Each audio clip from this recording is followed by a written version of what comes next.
ओम श्री सांब शिवाय नमः। ओम श्री गणेशाय नमः। हे शिव भक्तों, आज हम लोग श्री शिव महापुराण में विद्वेश्वर संहिता का श्रवण करेंगे। अथ सप्तमोध्याय। भगवान शंकर का ब्रह्मा और विष्णु के युद्ध में अग्नि स्तंभ रूप में प्राकट्य, स्तंभ के आदि और अंत की जानकारी के लिए दोनों का प्रस्थान।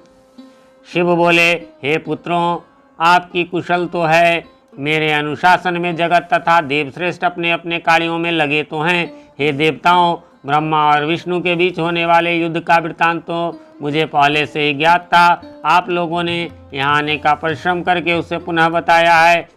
हे सनत कुमार, उमापति शंकर ने इस प्रकार मुस्कुराते हुए मधुरवाणी में उन देवगणों को संतुष्ट किया। इसके बाद महादेव जी ने ब्रह्मा और विष्णु की युद्ध स्थली में जाने के लिए अपने सैकड़ों गणों को वहीं सभा में आज्ञा दी। तब महादेव जी के प्रयाण के लिए अनेक प्रकार के बाजे बजने लगे और उनके गणाध्यक्ष भी अनेक प्रकार से सज धज कर वाहनों पर सवार होकर जाने के लिए तैयार हो गए। भगवान उमापति 5 मंडलों से सुशोभित आगे से पीछे तक प्रणव अर्थात ओम की आकृति वाले सुंदर रथ पर आरूढ़ हो गए। इस प्रकार पुत्रों और गणों सहित प्रस्थान किए हुए शिव जी के पीछे पीछे इंद्र आदि सभी देवगण भी चल पड़े। विचित्र ध्वजाएं, पंखे, चवर, पुष्प वृष्टि, संगीत, नृत्य और वाद्यों से सम्मानित पशुपति भगवान शिव भगवती उमा के साथ सेना सहित उन दोनों अर्थात ब्रह्मा और विष्णु की युद्ध भूमि में आ पहुँचे। उन दोनों का युद्ध देखकर शिव जी के गणों का कोलाहल तथा वाद्यों की ध्वनि बंद करा दी तथा वे छिपकर आकाश में स्थित हो गए। उधर शूरवीर ब्रह्मा और विष्णु एक दूसरे को मारने की इच्छा से माहेश्वरास्त्र और पाशुपतास्त्र यानी पशुपति अस्त्र का परस्पर संधान कर रहे थे। ब्रह्मा और विष्णु के अस्त्रों की ज्वाला से तीनों लोक जलने लगे। निराकार भगवान शंकर इस अकाल प्रलय को आया देखकर एक भयंकर विशाल अग्नि स्तंभ के रूप में उन दोनों के बीच प्रकट हो गए। संसार को नष्ट करने में सक्षम हुए दोनों दिव्यास्त्र अपने तेज सहित उस महान अग्नि स्तंभ के प्रकट होते ही तत्क्षण शांत हो गए।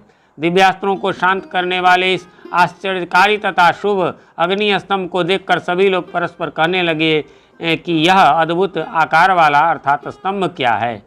यह दिव्य अग्नि स्तंभ कैसे प्रकट हो गया, इसकी ऊंचाई की और इसकी जड़ की हम दोनों जांच करें। ऐसा एक साथ निश्चय करके वे दोनों अभिमानी वीर उसकी परीक्षा करने को तत्पर हो गए और शीघ्रतापूर्वक चल पड़े।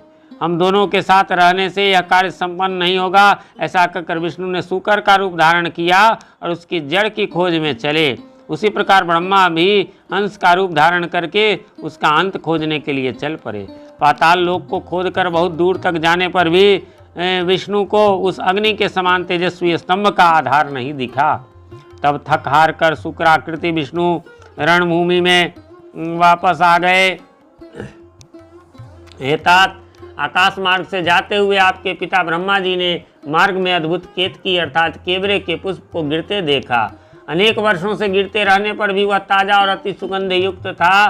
ब्रह्मा और विष्णु के इस विग्रह पूर्ण कृत्य को देखकर भगवान परमेश्वर हंस पड़े, जिससे कंपन के कारण उनका मस्तक हिला और वह श्रेष्ठ केतकी पुष्प उन दोनों के ऊपर कृपा करने के लिए गिरा। ब्रह्मा जी ने उनसे पूछा, हे पुष्पराज, तुम्हें किसने धारण कर रखा था और तुम क्यों गिर रहे हो? केतकी ने उत्तर दिया, इस पुरातन और अप्रमेय स्तंभ के बीच से मैं बहुत समय से गिर रहा हूँ, फिर भी इसके आदि को नहीं देख सका, अतः आप भी इस स्तंभ का अंत देखने की आशा छोड़ दें। ब्रह्मा जी ने कहा, मैं तो हंस का रूप लेकर इसका अंत देखने के लिए यहाँ आया हूँ। अब हे मित्र, मेरा एक अभिलषित काम तुम्हें करना पड़ेगा। विष्णु के पास मेरे साथ चलकर तुम्हें इतना कहना है कि ब्रह्मा ने इस स्तंभ का अंत देख लिया है। हे अच्युत, मैं इस बात का साक्षी हूँ। केतकी से ऐसा कहकर ब्रह्मा ने उसे बार बार प्रणाम किया और कहा कि आपातकाल में तो मिथ्या भाषण भी प्रशस्त माना गया है, यह शास्त्र की आज्ञा है। वहाँ अति परिश्रम से थके और स्तंभ का अंत न मिलने से उदास विष्णु को देखकर ब्रह्मा प्रसन्नता से नाच उठे और षंड अर्थात नपुंसक के समान पूर्ण बातें बनाकर अच्युत विष्णु से इस प्रकार कहने लगे, हे हरे, मैंने इस स्तंभ का अग्रभाग देख लिया है, इसकी साक्षी यह केतकी पुष्प है। तब उस केतकी ने भी झूठ ही विष्णु के समक्ष कह दिया कि ब्रह्मा की बात यथार्थ है। विष्णु ने उस बात को सत्य मानकर ब्रह्मा को स्वयं प्रणाम किया और उसका षोडशोपचार पूजन किया। उसी समय कपटी ब्रह्मा को दंडित करने के लिए उस प्रज्वलित स्तंभ लिंग से महेश्वर प्रकट हो गए।